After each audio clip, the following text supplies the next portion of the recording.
Oke, baik. Untuk K3 area khusus, ini kita akan membahas bagaimana K3 di area pertanian dan pedesaan, kemudian K3 di area pertambangan, K3 di area industri kecil, kemudian K3 pada pekerja wanita dan K3 pada pekerja anak-anak. Ada 5 ini yang akan kita bahas. Yang pertama untuk di area pertanian dan pedesaan. Ada nggak yang teman-teman ini asalnya dari pedesaan? Banyak. Ada, Bu. Banyak. Sama ya dengan saya ya. Rumah saya juga mewah, mepet sawah. Belakang rumah juga sawah ya, Pak. Saya ini deket pertanian ya. Kebetulan rumah saya kan di Batu ya, jadi banyak petani-petani sayur di sini. Petani buah juga. Kira-kira teman-teman, kalau di area pertanian dan pedesaan, ini kira-kira ada hazard apa? Longsor, Bu. Apa? Longsor. Ada longsor. Apalagi?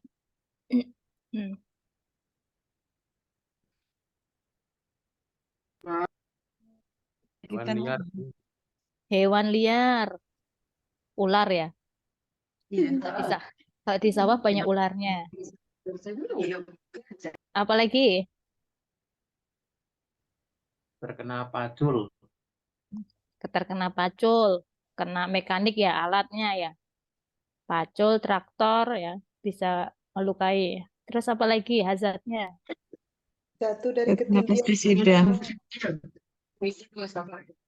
Ada hazard pestisida, bahan-bahan kimia. Terus tadi jatuh ya ketika memanjat.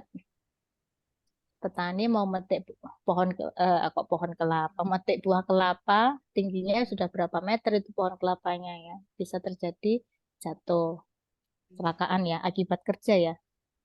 Ada lagi? Panas. Panas ya. Pak Tani di kita kan memang di bawah terik matahari ya. Gimana mau menghalau panas kira-kira? Ya kalau di rumah kaca gitu ya.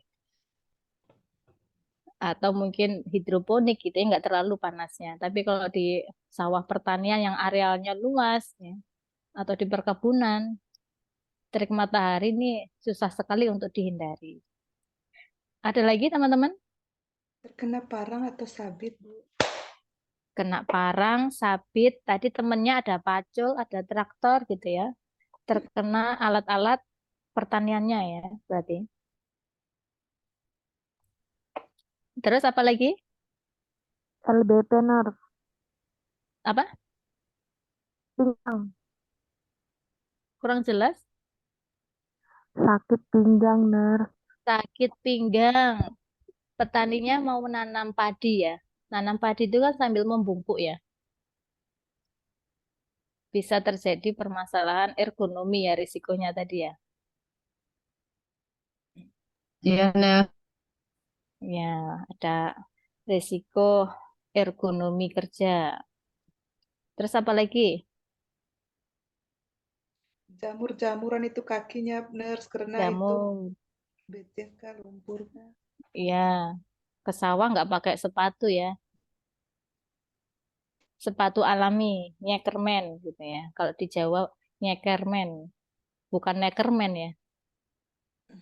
Tanpa alas sehingga ketika petani banyak berendam di tanah berlumpur bisa jadi ada jamur-jamur.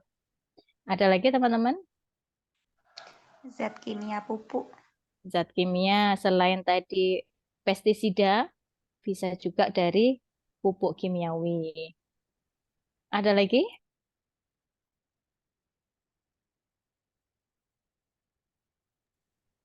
Zatnya kira-kira?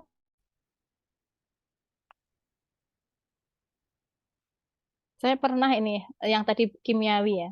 Tetangga saya itu habis nyemprot ya. Pulang nyemprot itu jadi orangnya kayak orang ngefly. Jadi ketika diajak ngobrol itu kayak nggak nyambung gitu ya teman-teman. Karena apa? Di sini ketika melakukan penyemprotan di sawah itu tidak menggunakan masker. Kalaupun pakai masker itu paling ya kaosnya itu yang dipasang di wajah ya biasanya kalau di sini. Kalau di teman-teman gimana ya Pak Taninya? Sama, Nurse. Sama ya? Tidak pakai APD masker malah. nggak pakai masker malahan ya? Ternyata sama ya, di Indonesia karakternya begitu ya. Mungkin kena panas dari pupuknya juga. Dari panas emang. Iya, oke. Oke. Kemudian teman-teman ketika ada hazard-hazard itu, kira-kira dampaknya bagaimana ya? Kira-kira muncul masalah kesehatan apa saja pada petani?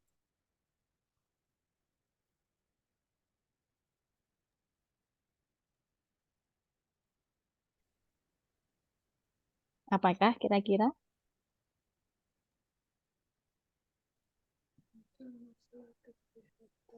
Terkena mekaniknya itu bisa sampai cacat permanen atau bahkan meninggal. Nas. Yang tadi karena sabit, karena pacul, karena traktor, bisa cedera, ya, bisa melukai, bisa fraktur, bisa robek sampai tadi ke kecacatan atau kematian. Terus apa lagi? Penyakit kulit. Asma, Nurse. Penyakit kulit, asma. Asma tadi karena apa ya? Menghirup zat-zat kimia atau debu-debu gitu, Nurse. Ya, karena zat kimia atau debu. Tadi ketika hazard belum tersebut ya tentang debu. Debu-debu dari pertaniannya. Bisa kapas, ya. Kemudian dari apa itu? Padi, dan lain sebagainya. Terus apa lagi? Asma, kecacatan, kematian, penyakit kulit.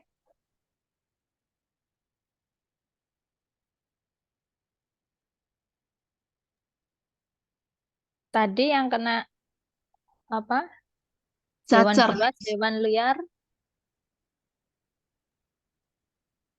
bisa mengakibatkan apa? Cacar, cacar air gitu. Cacar air. Kalau tadi ada serangan hewan buas, hewan liar, Kalau misalkan Bisa, racunnya kita bisa segera ular, bisa kalajengkingnya itu apa ya, rumah kalajengking juga juga saraf.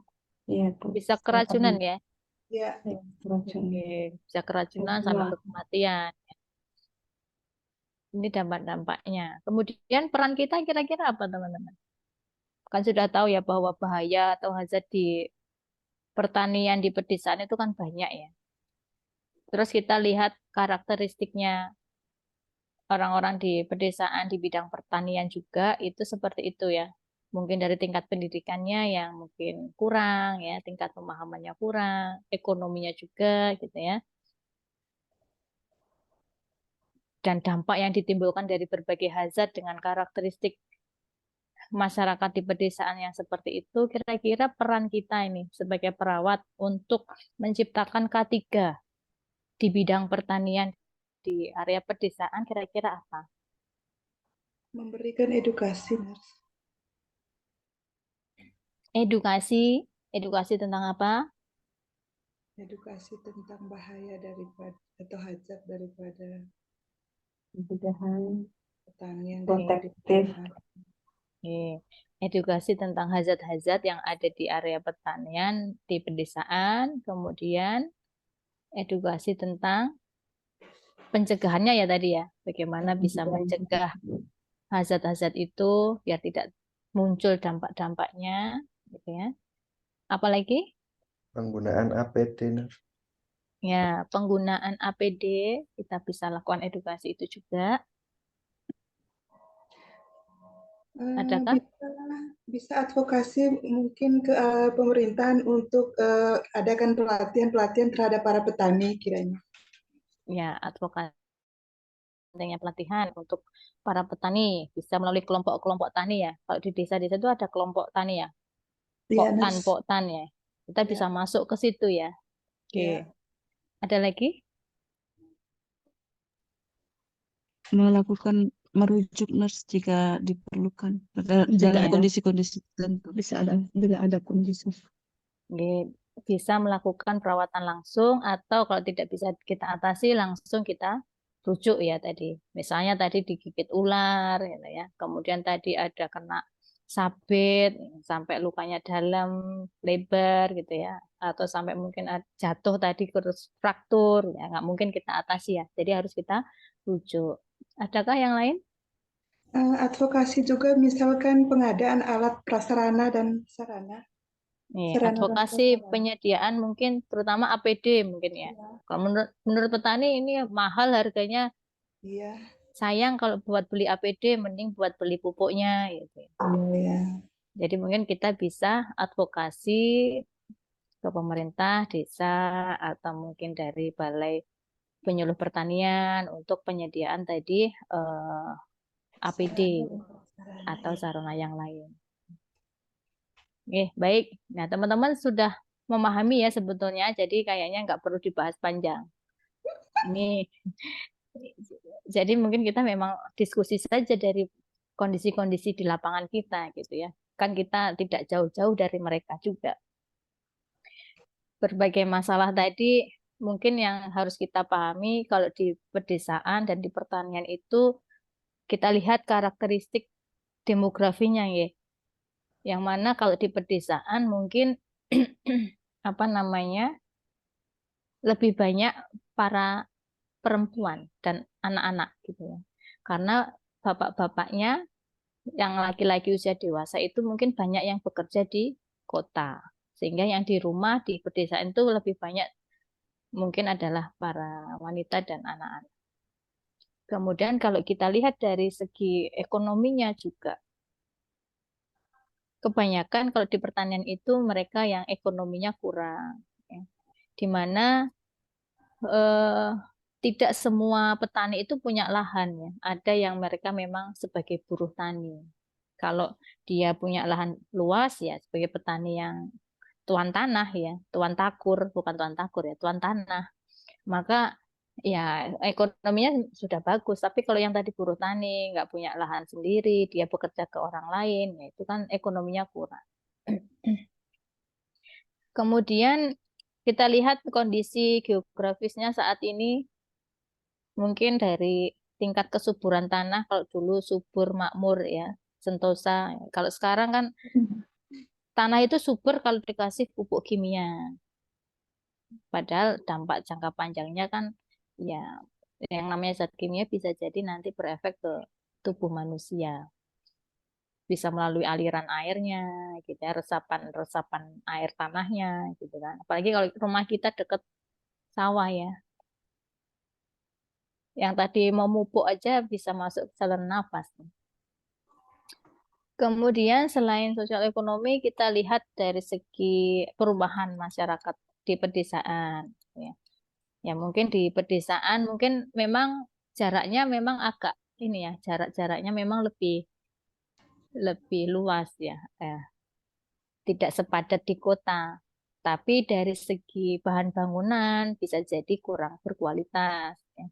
Kemudian di pedesaan mungkin untuk pembangunan rumah itu kurang direncanakan dengan baik. Ya. Yang penting nanti bisa buat tempat tinggal. Jadi biasanya ya bertahap ala kadarnya. Kalau adanya dari bambu rumahnya, rumah gedek ya kalau di Jawa itu ya rumah bambu. Itu kalau di sana ada nggak ya? Di luar Jawa ada nggak? Yang dari bambu gitu. Ada banyak. Ada. Ada. Ini. Assalamualaikum. Tergantung di sana adanya apa dan mampunya para masyarakat di desa itu apa. Apakah dari bambu, dari kayu, atau yang lain. Sehingga dari segi bangunan yang kurang berkualitas itu bisa berefek nanti ke kesehatan masyarakat. Kemudian selain bertani, biasanya di pedesaan itu juga beternak. Ya, ternaknya juga bisa jadi kandangnya itu ya jadi satu dengan rumah ya.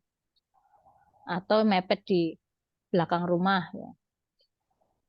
Kayak di mbah saya dulu ya, kandangnya itu jadi satu dengan rumah, dekat dapur malahan di pedesaan. Ya, jadinya kan untuk sanitasinya kurang baik ya. Kemudian dari segi air kita lihat mungkin di pedesaan kalau sumber air bersihnya bagus ya tidak ada masalah. Tapi kalau sumber airnya ini sangat terbatas ya, itu juga akan menyebabkan permasalahan untuk sanitasinya, ketersediaan air bersihnya yang kurang. Masih ada mungkin yang mandi di sungai gitu ya, BAK kok BAK, jangankan BAK, BAB pun ada yang masih di sungai ya. Jadi belum open defecation free ya. Nah, karena masih ada beberapa masyarakat yang defekasinya di sungai. Kemudian pengelolaan limbah.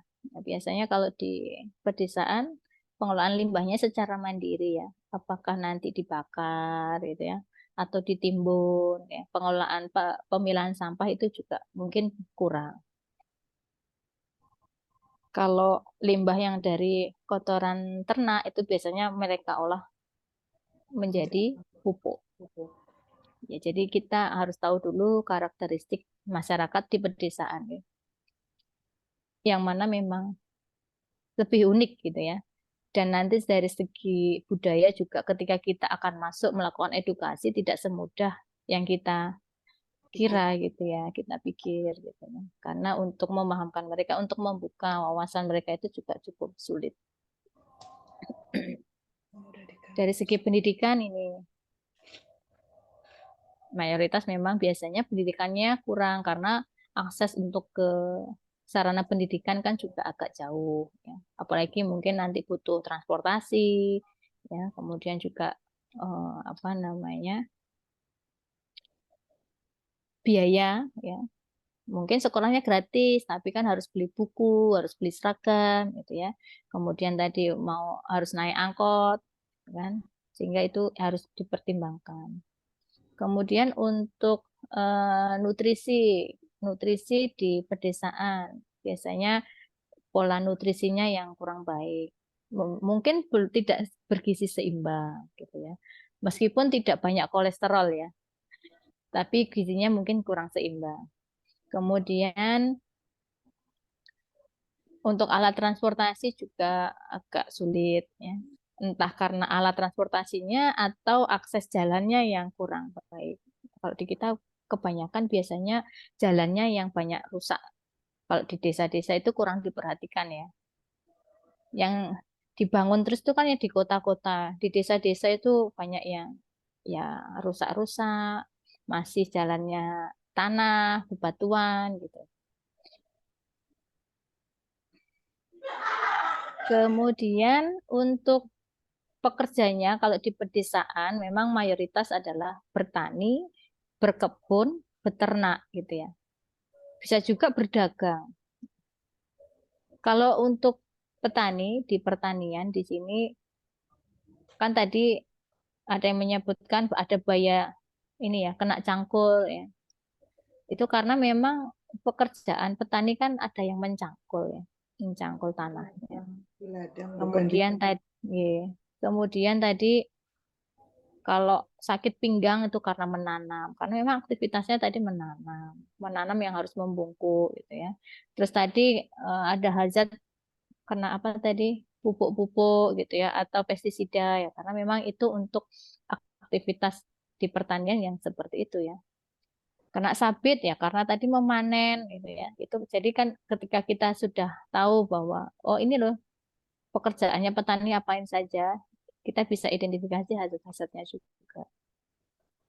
Terus tempatnya pasti ya kalau nggak di sawah, di kebun, di ladang, atau di hutan. Di mana tadi ada hazard fisika ya, bahwa ada cahaya matahari yang sangat menyengat. Karena memang tempat kerjanya di sini. Terus dari jenis pekerjaannya sendiri, ada yang pekerja itu sebagai pemilik sawah, ada yang hanya buruh tani atau memang menggarap sawah orang lain. Ya. Kalau buruh tani itu kan bekerja ke orang yang punya sawah. Tapi kalau petani penggarap itu kayak ya sudah dikasih tanggung jawab untuk mengolah sawahnya seseorang gitu. Sehingga tadi ada hazard-hazardnya yang sudah disebutkan oleh teman-teman, ya, yang panas lah, ya, pestisida, pupuk, ya, kemudian hewan-hewan liar, hewan buas, kemudian dari ergonomi tadi sakit pinggang bisa sakit pinggang. Kemudian juga ada debu-debu. Selain itu mungkin teman-teman apa namanya? Selain panas tadi juga bisa dingin, hujan, sekaligus ada petir ya. Beberapa kasus itu ada petani yang meninggal di sawah karena tersambar petir. Itu juga bisa. Getaran nih karena traktor. Ini yang tadi sudah kita bahas bersama. Sehingga dengan adanya hazard-hazard itu, tadi kita sudah membahas juga bisa menimbulkan berbagai penyakit maupun kecelakaan di area pertanian pada petani. Dengan tindakan kita apa? Tadi adalah edukasi. Teman-teman sudah menyebutkan ada edukasi ya, tentang bahaya-bahaya dan pentingnya APD. Setelah diedukasi, maka harus kita betul-betul support bagaimana penggunaan APD pada petani. Dengan tadi bisa advokasi ini penyediaannya, ya. Kita monitoring kepatuhannya. Kita bisa libatkan tadi kelompok taninya, gitu ya.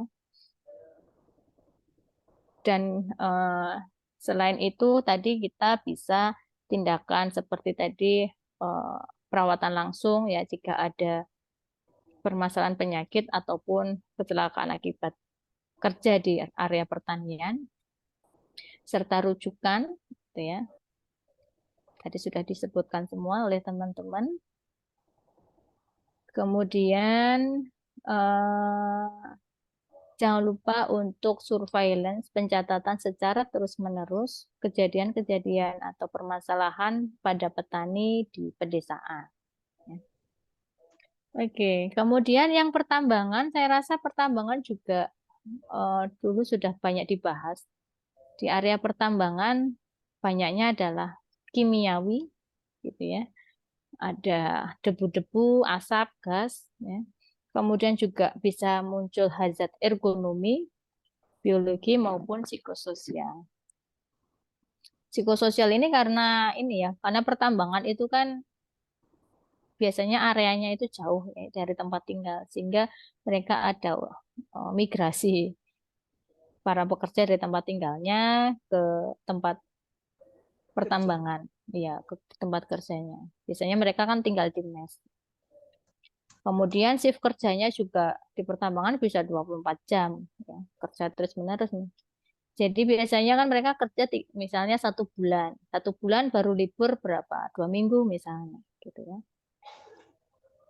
Jadi kan apa namanya waktu bekerjanya itu panjang.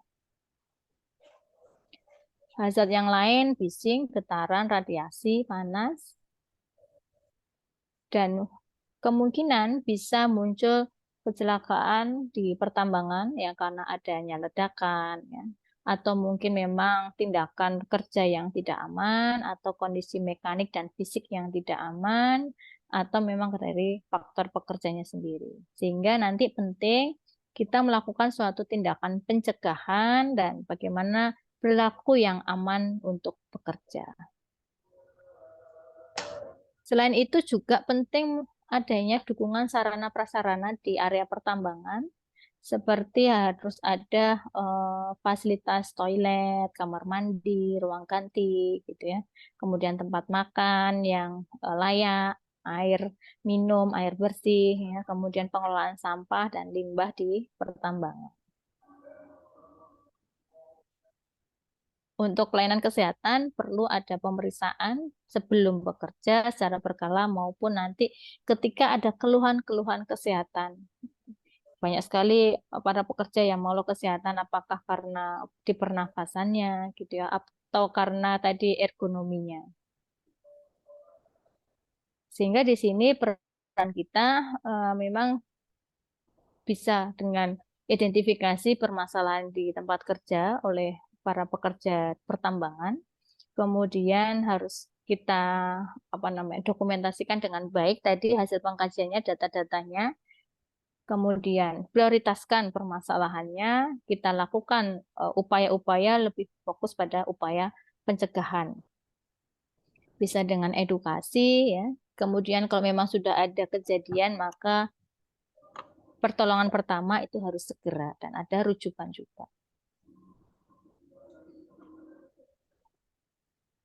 Yang ketiga ini adalah area industri kecil. Nah, mungkin dari teman-teman di lingkungannya apakah ada industri kecil atau mungkin UMKM gitu? Industri rumahan, UMKM, ada nggak di sekitar rumah, di sekitar tempat?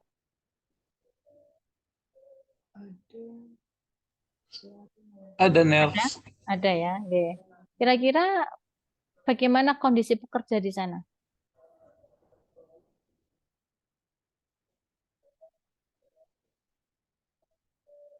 Belum sesuai dengan SOP. Belum sesuai dengan apa? SOP-nya. SOP. Emang sudah ada SOP-nya? Ada juga di situ asap nurse. Bagaimana? Industri kecil juga ada resiko asapnya. Ada hazardnya juga ya sebetulnya ya. Nurse. Hazard. Iya nurse, ada nurse. Ada hazardnya juga gitu ya. Kalau kita lihat ya, kalau di industri kecil mungkin K3-nya kurang diperhatikan ya mungkin ya. Karena lebih fokus pada yang penting produktif ya. Nanti produk yang dihasilkannya banyak. Ini kita lihat kondisi kerja di industri kecil yang mayoritasnya ya, tapi mungkin tidak semuanya seperti ini. Jadi biasanya di industri kecil itu pekerja dapat upahnya kecil, upahnya rendah, di bawah UMR. Kemudian jam kerjanya juga lebih lama atau tidak jelas, tidak pasti, bisa sewaktu-waktu gitu ya. Kemudian kalau menggunakan mesin-mesin di industri kecil itu ya tidak terstandar, tidak sesuai, tidak tidak SNI ya, atau mungkin sudah SNI tapi tidak ada perawatan secara berkala. Kemudian hazardnya juga banyak, tapi tidak diidentifikasi. Kemudian prosedur kerjanya juga biasanya tidak ada standarnya, tidak ada SOP-nya. Kemudian lingkungannya juga secara sanitasinya tidak kurang diperhatikan atau bisa jadi kurang layak. Kemudian pekerjanya selain tadi dapat upah yang kecil, yang rendah, biasanya pekerjanya itu punya karakteristik pendidikannya yang kurang, status ekonominya juga kurang, nutrisinya bisa jadi kurang diperhatikan. Bahkan ada yang industri kecil itu mempekerjakan anak-anak dan lansia. Seperti itu atau tidak, teman-teman? Kalau Betul, ya mirip-mirip seperti ini ya. Iya, nurse. Itulah kondisi di kita ya. Nah, ada beberapa faktor yang bisa mempengaruhi nih ya kesehatan pekerja di industri kecil.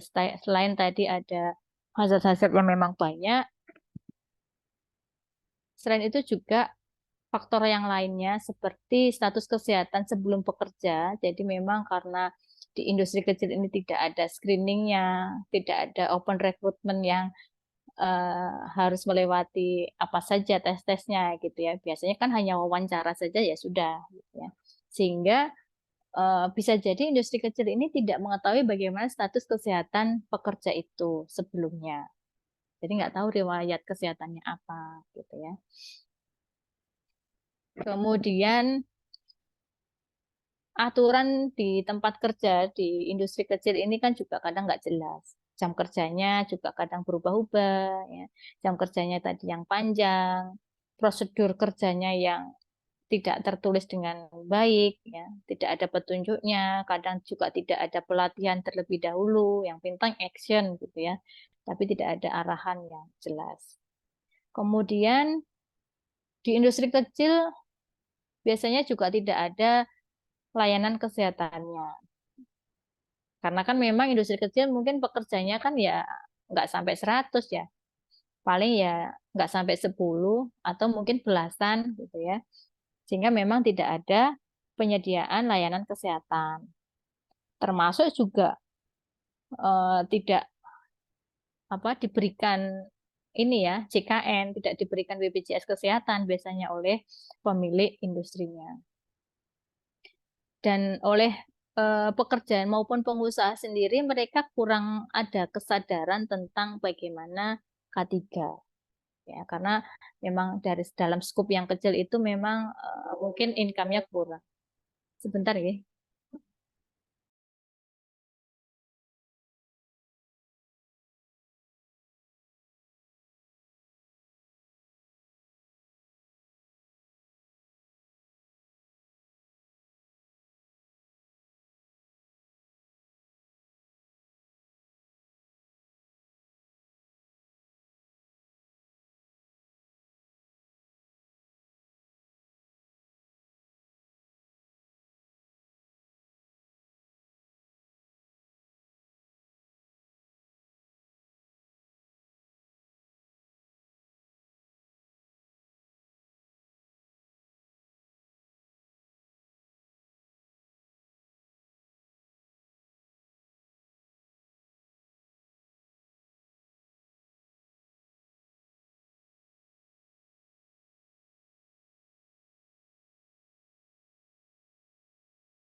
Baik, kita lanjutkan tadi tentang kesadaran pekerja dan pengusaha ya, bahwa memang karena skop yang kecil ini mungkin dari tingkat pengetahuannya juga dan mungkin dari segi manajemennya sehingga mereka kurang memahami seperti apa pentingnya K3.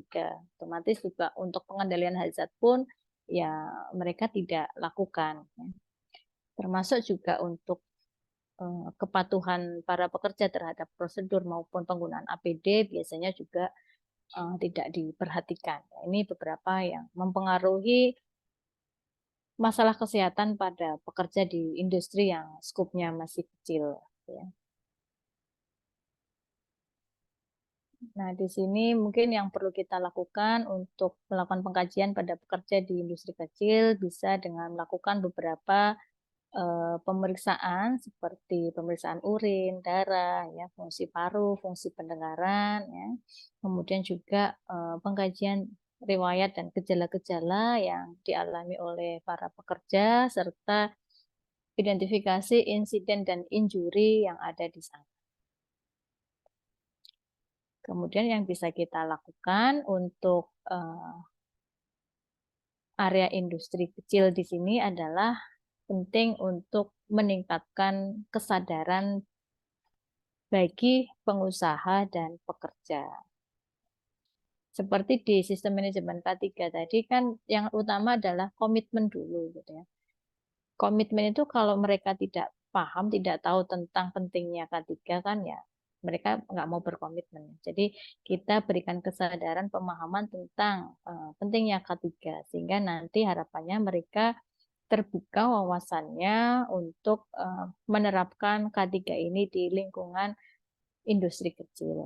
Meskipun skopnya masih kecil, tapi harapannya hazard-hazard itu bisa diminimalisir, kemudian pekerja juga melakukan proses kerja sesuai dengan prosedur yang aman. Ya. Harapannya terhindar dari penyakit maupun insiden dan injuri di tempat kerja meskipun ini areanya adalah industri kecil. Kemudian kita perlu memberikan berbagai alternatif perawatan kesehatan yang terjangkau. Tadi kan kita lihat bahwa kalau industri kecil itu mereka tidak memberikan layanan kesehatan, gitu ya, termasuk juga asuransi nggak ada. Sehingga kita bisa berikan informasi kira-kira perawatan kesehatan apa yang bisa dilakukan nanti untuk para pekerja di sana. Termasuk nanti mungkin sistem rujukan. Kalau memang ada permasalahan bagi para pekerja, kira-kira harus dibawa kemana? Gitu ya. Apalagi kalau ada kondisi tadi gawat darurat. Kemudian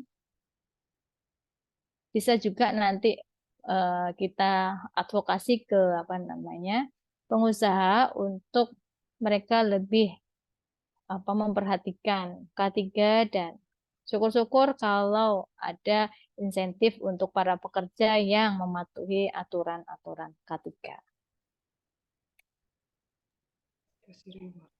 Ya, kemudian peran kita sebagai perawat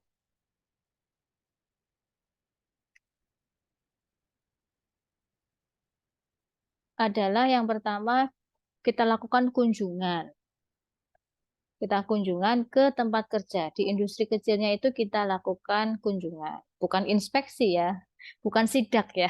Tapi kita lakukan kunjungan untuk melihat seperti apa kondisi industri kecilnya. Ya kita lihat hazard-hazard yang mungkin ada gitu ya. Kemudian kita observasi juga para pekerjanya seperti apa. Ya kita wawancara juga ke manajemen perusahaan tentang industrinya itu. Meskipun ini industri kecil ya.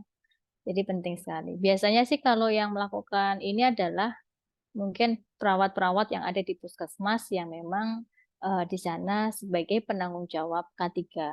Kalau memang di lingkungan atau wilayah kerja puskesmas di sana itu banyak industri kecil, maka perlu ada pengembangan programnya tentang K3. Kemudian dalam kunjungan ini nanti kita juga perlu mengumpulkan data-data tentang pekerjanya, tentang pekerjaannya, dan bagaimana lingkungan kerjanya. Dari hasil pendataan ini kita akan menetapkan permasalahan dan memprioritaskan. Jadi sama dengan ASKEP juga ya, bahwa kita mulai dari mengkaji. Tetapkan masalah, kita prioritaskan masalahnya, kita rencanakan dan implementasikan tindakan-tindakan yang tepat untuk memberikan keselamatan dan kesehatan kerja di area industri kecil ini. Mulai dari pencegahan dan pengontrolan risiko yang sederhana yang bisa dilakukan, serta edukasi pentingnya kesehatan dan keselamatan kerja.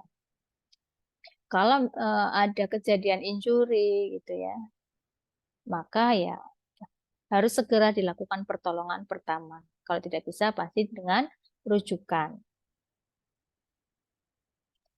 Kemudian yang keempat ini ya, yang keempat ini jika konsentrasi kita adalah pada pekerja wanita. Seperti teman-teman di sini kayaknya mayoritas perempuan juga ya. Nah, kenapa ini penting? Saat ini kan katanya emansipasi wanita ya. Kalau dulu perempuan banyak di rumah gitu ya, sebagai ibu rumah tangga. Nah, sekarang ini kan ada peningkatan jumlah pekerja perempuan. Di negara berkembang biasanya masih ini ya, peran ibu rumah tangga itu masih banyak. Tapi dalam kondisi tertentu maka karena faktor ekonomi biasanya di negara berkembang itu para wanita itu juga sekarang sudah mulai bekerja. Apalagi wanita-wanita di negara berkembang yang tadi ekonominya kurang, biasanya mereka lebih ini ya, secara fisiknya itu kurang karena status nutrisi yang kurang, ya. Status mentalnya juga mungkin karena banyak stresor gitu ya. Termasuk juga hazardnya kalau di negara berkembang itu kan mungkin lingkungan tempat kerja kurang diperhatikan.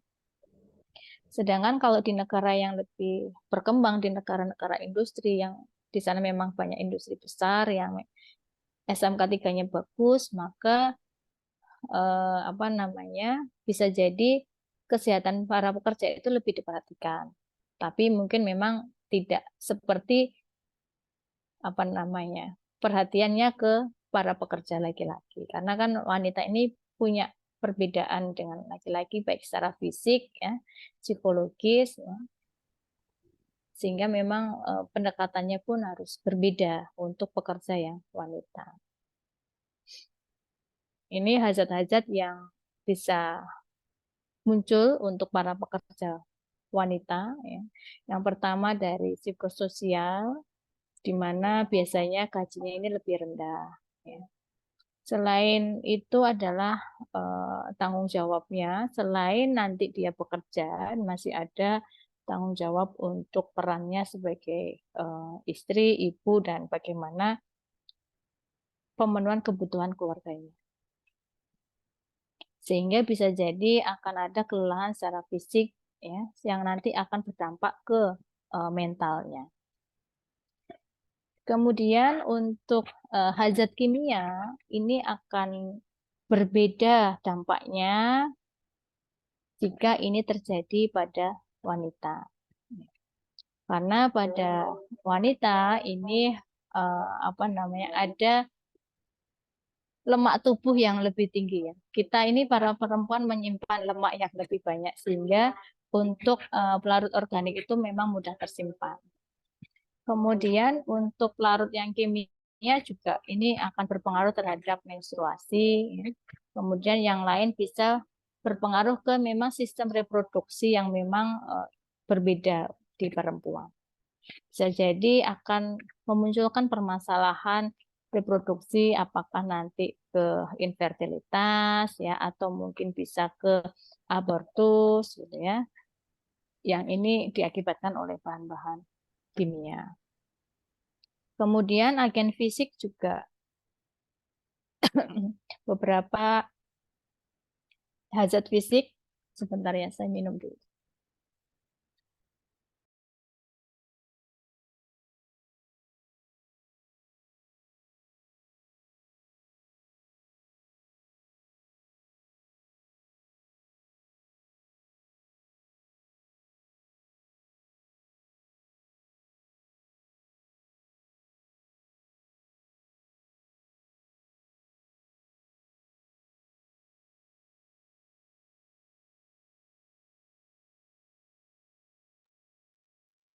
Ya, dilanjutkan ya. Semakin lama kayaknya suara saya semakin tidak bisa diajak kompromi. Ya, untuk agen fisik tadi memang menjadi salah satu hazard yang berbahaya untuk perempuan ya. Seperti adanya bising, getaran, panas, ya radiasi, yang mana itu nanti bisa menyebabkan vasokonstriksi ya, yang nanti bisa ke abortus ya, kemudian juga gangguan sistem reproduksi ya. Jadi bahan kimia dan fisik tadi mirip-mirip ya. Biasanya berkaitan dengan gangguan reproduksi ke wanita. Kemudian untuk ergonomi, nah ini kalau peralatan-peralatan yang ada di tempat kerja, ya biasanya ukurannya ini untuk laki-laki. Sedangkan perempuan ini kebanyakan itu kan lebih mungil ya daripada laki-laki. Sehingga nanti bisa jadi kurang sesuai ukurannya alat-alat itu dengan tubuh pekerja wanita. Jadi agak kesulitan. Dan di sini dengan berbagai hazard dan dampak yang mungkin ditimbulkan itu penting adanya pelayanan kesehatan bagi pekerja wanita. Yang pertama ada edukasi ya. Lagi-lagi edukasi ya seperti yang teman-teman sampaikan tadi. Penting sekali memberikan informasi kesehatan kepada para pekerja. Dan di sini ya akan kita sesuaikan topiknya karena pekerjanya adalah wanita, maka sesuaikan. Apakah tadi hazard-hazard itu dan dampaknya ke kesehatan reproduksi perempuan gitu ya, itu bisa. Kemudian perlu adanya kebijakan keamanan pekerja wanita, standar dan kebijakan yang jelas bagaimana nanti hak-hak dan kewajiban yang didapatkan oleh pekerja perempuan. Kemudian monitoring lingkungan tadi untuk memastikan lingkungan yang aman ya sehingga tidak menyebabkan masalah kesehatan pada perempuan. Dan masalah ergonomi tadi yang disebabkan oleh alat-alat, maka penting sekali untuk mendesain alat-alat yang sesuai dengan anatomi maupun fisiologi perempuan.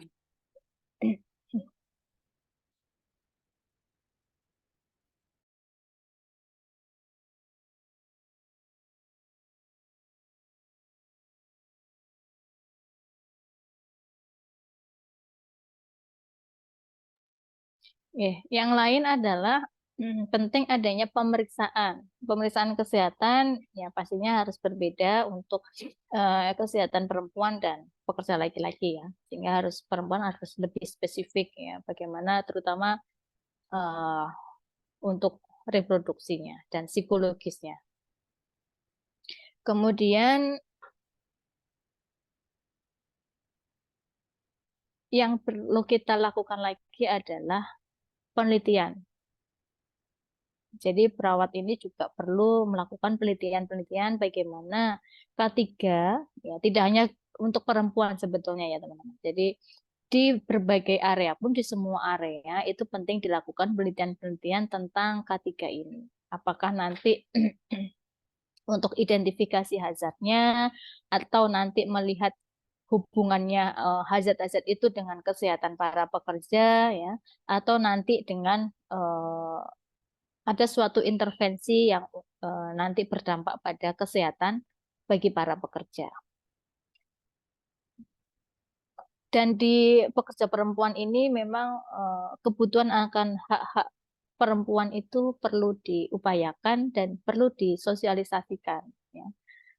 Mereka punya hak apa saja, ya misalnya kayak cuti melahirkan, gitu ya. Kemudian ada ruang khusus untuk laktasi, itu penting untuk diupayakan dan diadakan. Kalau cuti itu sudah pasti ya. Kalau ruang laktasi ini belum semua tempat kerja itu ada. Ini tadi dampak-dampaknya ya memang kebanyakan dampak pada perempuan itu berkaitan dengan reproduksi dan kehamilan. Ini yang terakhir teman-teman tentang pekerja anak-anak. Jadi K3 itu juga harus memperhatikan para pekerja anak-anak. Apakah teman-teman menjumpai anak-anak yang sudah bekerja? Pernah menjumpai? Iya, nurse. Ya, di sektor apa pekerjaannya? Eh, Kok aku sih pernah ketemu di Ambon, nurse, yang jual plastik di pasar, nurse. Penjual plastik di pasar. Ya. Mungkin dia Iya, ikut sama nurse. orang gitu ya. Enggak, nurse, kayak beli plastik. Kemudian kalau ada ibu-ibu atau apa yang belanja di pasar, dia kayak ngikutin mau sambil jual kantong sambil dibawain jualannya. Oh, dia jualan kantong plastik gitu ya sambil muter di pasar gitu ya. Iya, sambil bawain jualan yang ikut di pasar. Yang ibu-ibu yang di pasar lah, kayak gitu. Oke, baik. Di Malang ini pernah menjumpai nggak pekerja anak-anak? Iya, ngamen di itu lampu merah, nurse.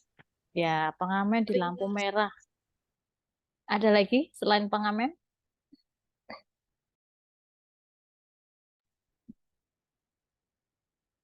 Kalau di kampus veteran kemarin tuh biasanya ada yang jualan kue. Kalau Jual baru masuk, makanan ringan gitu, nurse. ya makanan ringan, kue-kue gitu juga ada ya anak-anak. Terus apa lagi kira-kira?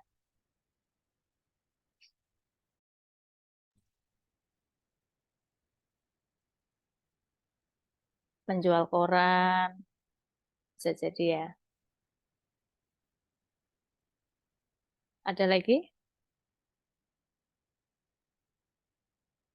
Ada yang jadi kenek angkot, kenek bis gitu ya.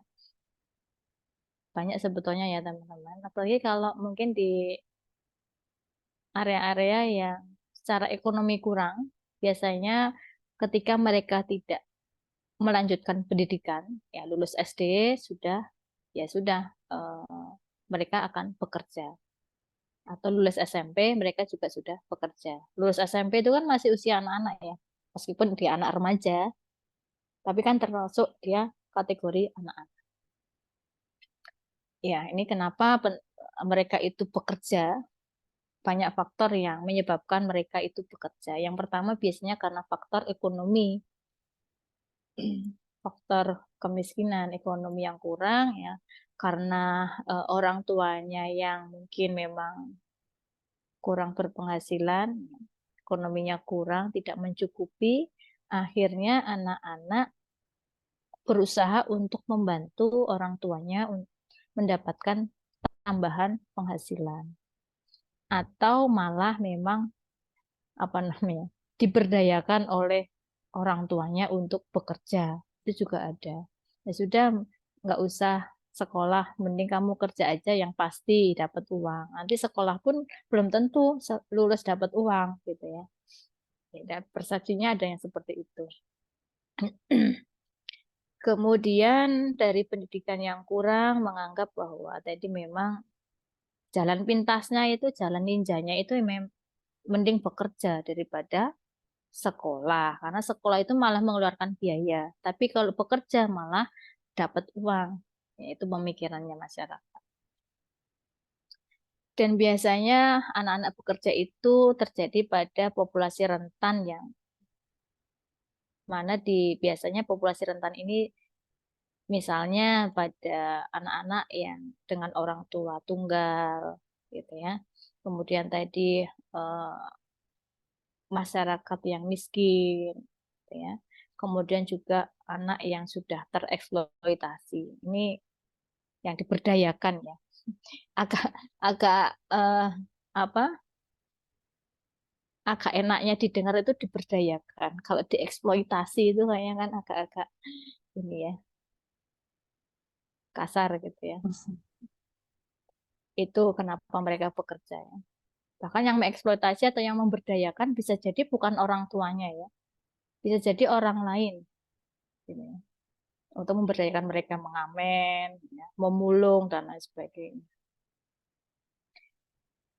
Sehingga di sini ada berbagai masalah yang mungkin bisa muncul pada pekerjaan anak-anak, ya, di mana biasanya status kesehatannya rendah.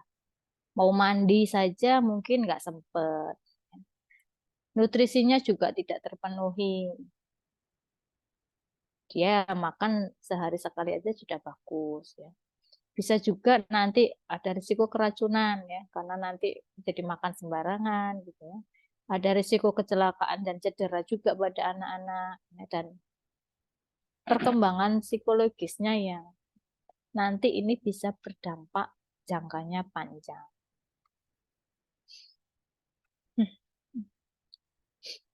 Kemudian hal-hal yang membahayakan pada pekerja anak ini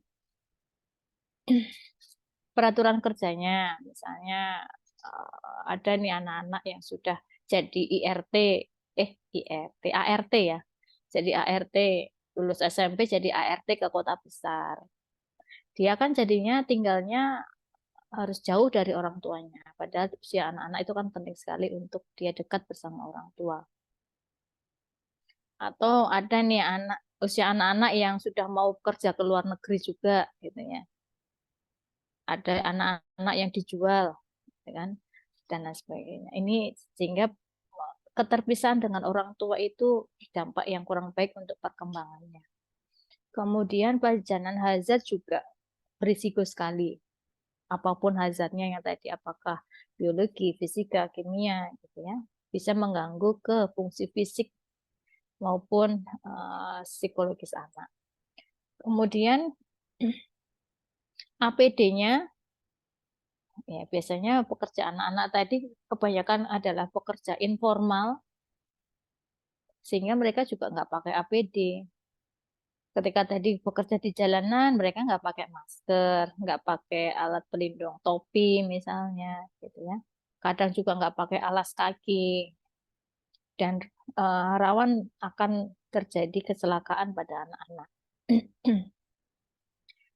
Terus mereka juga tidak mendapatkan fasilitas kesehatan yang layak, nggak punya asuransi ya, kalau ada apa-apa mereka bingung, nggak punya uang, kan? Tidak diberikan pemeriksaan kesehatan yang baik, serta jam kerjanya juga mungkin tidak tentu juga, sama seperti yang tadi anak wanita. Jadi jam kerja serta waktu istirahatnya nggak menentu ya. Mereka diforsir untuk bekerja, jam istirahatnya kurang, akhirnya nanti kan bisa berdampak ke tumbuh kembang anak-anak ini. Apalagi upahnya juga sangat rendah. Selain itu ada lingkungan yang tidak aman ya, dari sanitasinya, toiletnya, ya, nutrisinya, ya, perlindungannya nggak ada, BPJS Kesehatan, BPJS Ketenagakerjaan kan mereka nggak dapat. Dan ini risikonya bahwa nanti bisa mengganggu perkembangan anak-anak, bisa juga muncul penyakit maupun keracunan, bisa muncul injuri dan cedera, serta pendidikan yang tidak didapatkan oleh pekerja anak-anak. Ini sangat memerlukan perhatian kita ya untuk para pekerja anak-anak. Jadi mereka itu juga termasuk populasi rentan. Populasi rentan itu adalah kelompok-kelompok yang mereka memiliki faktor risiko yang lebih banyak, sehingga dari berbagai faktor risiko yang menjadi satu yang cukup kompleks itu menyebabkan dia lebih berisiko daripada kelompok lainnya. Jadi pekerja anak-anak ya, kemudian wanita yang ekonomi kurang, lansia dengan penyakit tertentu, lansia yang masih bekerja, itu juga populasi yang rentan. Sehingga kita perlu memperhatikan mereka. Kita perlu proteksi ini ya, bagaimana melindungi anak-anak pekerja ini ya. Perlu ada kebijakan, terutama dari segi usia pekerja. Di Undang-Undang Tenaga Kerjaan ini perlu kebijakan usia pekerja. Sebetulnya sudah ada mungkin ya kebijakan tentang usia pekerja, tapi pada kenyataannya dari sektor informal itu banyak yang masih mempekerjakan anak-anak. Kemudian jaminan lingkungan yang aman dari hazard, meminimalkan hazard. Kemudian adanya promosi kesehatan pada anak-anak, serta penting adanya pelayanan kesehatan untuk anak-anak, ya, mulai dari tindakan segera, ya, kemudian juga nanti rehabilitasi baik itu secara fisik maupun secara mental untuk anak-anak, sehingga harapannya tumbuh kembang mereka bisa dioptimalkan. Dan pendekatan kita nanti tidak hanya untuk anak-anak saja, tapi bagaimana bisa kita intervensi ke orang tuanya, intervensi ke guru-guru, ya, kemudian juga intervensi untuk pemerintah setempat, bagaimana pembuatan kebijakan tadi tentang aturan-aturan tentang pekerja, Ya. kemudian juga sarana prasarana yang harus disediakan untuk anak-anak. Itu penting sekali. Kalau untuk peran perawat, maka ya kita harus menjelaskan ini ya, tipe pekerjaan untuk anak-anak yang sesuai itu seperti apa, ya, karena harus disesuaikan ya, jangan sampai jam kerja untuk anak-anak disamakan dengan jam kerja orang dewasa, ya. Kemudian jenis pekerjaannya juga, ya. Kemudian harus kita kaji bagaimana pengetahuan keluarganya, orang tuanya terutama. Kemudian harus identifikasi, kita kumpulkan data-data karakteristik pekerjaan anak-anak dari segi usianya, ya, kemudian pendidikannya, tempat tinggalnya, dan lain sebagainya. Advokasi tadi penting, ya, dan kita bisa bermitra dengan pihak sekolah, bagaimana nanti akses pendidikan itu bisa lebih diperluas untuk anak-anak, sehingga harapannya nanti meskipun mungkin nanti anak-anak yang bekerja tadi itu, yang mungkin yang sebelumnya tidak bekerja itu, harapannya sih masih bisa akses pendidikan, ya, masih ada kesempatan untuk mendapatkan pendidikan. Itu mungkin teman-teman dari materi yang kedua tentang K3 di area khusus, yang mana kita sudah membahas K3 di pertanian, pedesaan, pertambangan, kemudian untuk pekerja perempuan, pekerja anak-anak. Apakah bisa dipahami? Bisa, Nurse. Catatnya. Bisa, Nurse. Oke, baik. Nggak ada pertanyaan? Nggak ada ya, kayaknya. Enggak, Nurse.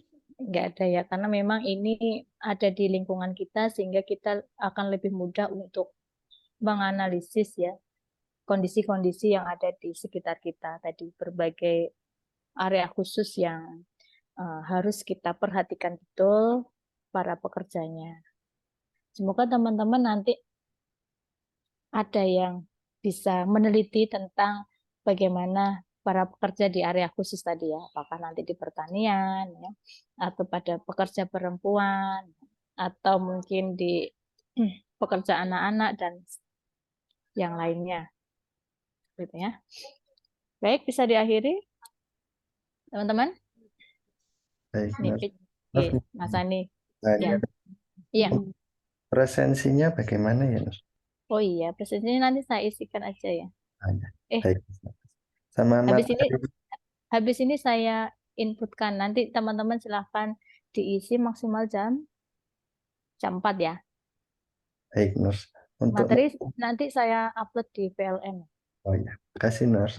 Oke, baik. Baik, terima kasih teman-teman. Kita akhiri. Mohon maaf jika ada hal-hal yang kurang bisa diterima. Semoga bisa ketemu di kesempatan yang lain. TM saya sepertinya sudah habis ya. Minggu depan tinggal dengan Bu Ike.